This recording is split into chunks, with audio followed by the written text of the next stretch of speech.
বিসমিল্লাহির রহমানির রহিম। আসসালামু আলাইকুম ওয়া রাহমাতুল্লাহি ওয়া বারাকাতুহু।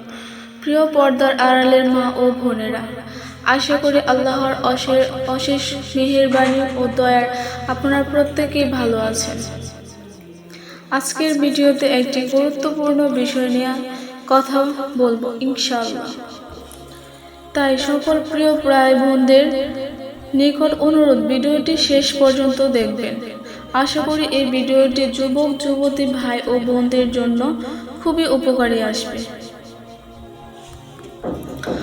কারণ বর্তমান সময়ে যুবক যুবতী ভাই ও বোনেরা সহবাস করার সঠিক ও সুন্নতি নিয়ম সম্পর্কে জানে না, যেগুলো না জানার কারণে মানুষ অহরত পাপ কাজ করে চলছে।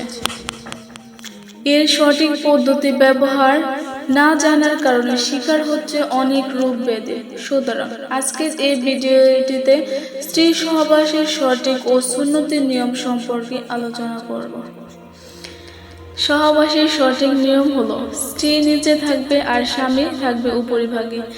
এই উপরিভাগ থেকে সহবাস করবে। মহান আল্লাহ তাআলা পবিত্র কোরআনে সূরা আরাফের 189 আয়াতে বলেছেন, অতঃপর যখন পুরুষ থাকে ছেয়ে ফেলেছে, তখন সে এক লঘু গর্ভ ধারণ করেছে এবং সেটা নিয়ে সে চলাফেরা করেছে। বর্তমান সময়ে ডাক্তারগণ এই কথা বলে থাকেন যে স্ত্রী নিচে থাকবে আর স্বামী উপরে থাকবে, সহবাস করবে, তাতে সঠিকভাবে গর্ভধারণ হবে। স্ত্রী যদি স্বামীর উপরিভাগে থাকে বা উপর থেকে সহবাস করে, এমন অবস্থায় যদি স্বামীর বীর্যপাত হয়ে যায়, তাহলে চিকিৎসা বিজ্ঞানীদের মতে তখন সম্পূর্ণ বীর্য বের হতে পারে না, ভিতরে অনেকটা থেকে যায় অথবা বীর্য মূত্রথলিতে চলে যায়, যার ফলে অনেক জটিল সমস্যার সৃষ্টি হয় এবং সেখানে পাথর হওয়ার মতো ঘটনাও ঘটে। এছাড়া আরও নানান রোগ হওয়ার আশঙ্কা থাকে। তাহলে চলুন এবার জেনে নেই সহবাসের সুন্নতি নিয়মগুলো কি কি। স্ত্রী সহবাসের সুন্নতি নিয়মের প্রথমটি হলো, স্ত্রী সহবাসের আগে ভালো করে দাঁত ব্রাশ করে নিতে হবে বা মেসওয়াক করে নিতে হবে। 2 নম্বর হলো, সহবাসের আগে স্বামীকেও ভালোভাবে দাঁত ব্রাশ এবং মেসওয়াক করে নিতে হবে।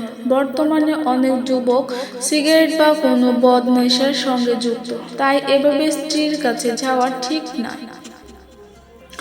তো 3 নম্বর হলো, স্বামী স্ত্রী সহবাসের পূর্বে ভালো করে ওযু করে নিতে হবে। তো 4 নম্বর হলো, বিসমিল্লাহ বলে অর্থাৎ সহবাসের দোয়া পড়ে শুরু করতে হবে, আর এটা মুস্তাহাব। সহবাসের দোয়াটি হলো, তো বাংলায় উচ্চারণ আমি বলে দিচ্ছি। বিসমিল্লাহি আল্লাহুম্মা জানিবা শাইতান ও জানিবি শাইতানা মা রাযাকতানা। এর অর্থ হচ্ছে, হে আল্লাহ, তোমার নামে শুরু করছি, তুমি আমাদের নিকট হতে শয়তানকে দূরে রাখো। আমাদের এই মিলনের ফলে যে সন্তান দান করবে তাও হতে পারে শয়তানকে দূরে রাখো। তো 5 নম্বরে হলো, স্বামী স্ত্রী একে অপরের সুগন্ধি জাতীয় জিনিস বা আতর লাগিয়ে নেবে। তো 6 নম্বর হলো, সহবাসের সময় কিবলামুখী হয়ে সহবাস করবে না। তো 7 নম্বরে হলো, সহবাসের সময় একেবারে উলঙ্গ হবে না। যদি তৃপ্তি না আসে তবে উপরে কোনো চাদর বা কাপড় দিয়ে ঢেকে থাকবে। তো 8 নম্বর হলো, বীর্যপাত হয়ে গেলে সাথে সাথে স্ত্রীর উপর থেকে নেমে পড়বে না, বরং কিছুটা সময় তার উপরে শুয়ে থাকবে। আবার পুরো শরীরের বড় স্ত্রীর উপরে দেবে না, যাতে করে সঙ্গিনীর কষ্ট হয়, এটা খেয়াল রাখতে হবে। সুন্নত। তো 9 নম্বরে হলো, কোনোভাবে স্ত্রীর বায়ুপথে অর্থাৎ মল ত্যাগের রাস্তায় সঙ্গম করবে না, কারণ এটা মহাপাপ, যা কোরআন ও হাদিসে কঠিনভাবে নিষেধ করা হয়েছে। চিকিৎসা বিজ্ঞানের ভাষায় এর ফলে উভয়ের কঠিন রোগ হবার সম্ভাবনা থাকে। বারবার বায়ুপথে সঙ্গমের ফলে তা ঢেলে হয়ে যাওয়ার কারণে টয়লেটে যাওয়ার আগে কাপড় নষ্ট হয়ে যেতে পারে। তো 10 নম্বরে হলো, কোনো অবস্থাতে নেশা বা জাতীয় খাদ্য বা পানীয় পান করে সহবাস করা যাবে না, কারণ এর ফলে বীর্যের গঠন ঠিক থাকে না, ফলে সহবাসে স্বামী স্ত্রী কেউ পূর্ণ তৃপ্তি পাবে না। তো প্রিয় পর্দার আড়ালের মা ও বোনেরা, এ ছিল আজকের গুরুত্বপূর্ণ আলোচনা। যদি আমার আলোচনাটি ভালো লেগে থাকে তাহলে অবশ্যই আমাকে কমেন্টস করে জানাবে।